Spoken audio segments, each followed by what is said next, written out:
राज्य के कृषि मंत्री डॉक्टर किरोड़ी लाल मीणा आज एक दिवसीय दौरे पर कोटा पहुंचे और इस दौरान सर्किट हाउस पहुंचने पर कृषि विभाग के अधिकारियों और भाजपा कार्यकर्ताओं ने उनका स्वागत किया।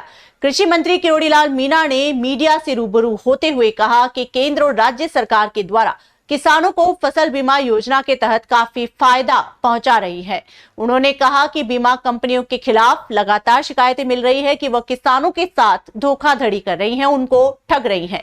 इसको लेकर सरकार के द्वारा जांच कमेटी बनाई गई है। जांच कमेटी में अगर कोई कंपनी दोषी पाई गई तो ऐसी कार्रवाई होगी जो आज तक देश में कभी नहीं हुई।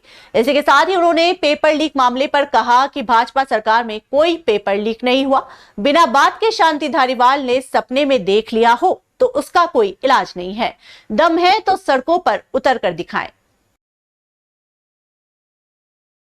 चुनाव थे, उस दौरान मैंने घोषणा की नहीं जीता तो मैं इस्तीफा दे दूंगा और हमारे आलेखा की सीट हम हार गए तो मैंने नैतिकता के नाते इस्तीफा दे दिया। बार बार कोशिश की, 9 महीने निकल गए, इस्तीफा मेरा स्वीकार नहीं हुआ। तो मैंने तय किया कि जब तक स्वीकार नहीं हो तब तक अपन को निठल नहीं बैठा रहना चाहिए। तेज गति से जो 9 महीने का नुकसान है उसकी भरपाई करनी चाहिए।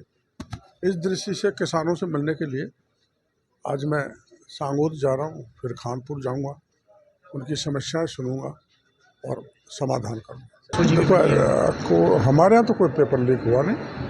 अब वो कोई बिना बात का कोई सपने में उनने देख लिया हो, फिर धारीवाल जी ने यहाँ पेपर लीक हो गया और बयान दे दिया तो उसका कोई इलाज नहीं। पर आपको पता है पिछले राज्य में 18 से 17 पेपर लीक हुए थे।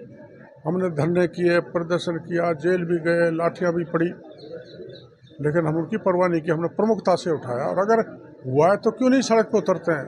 बताओ जनता को, मीडिया को जानकारी मिले तो हम कार्रवाई करेंगे।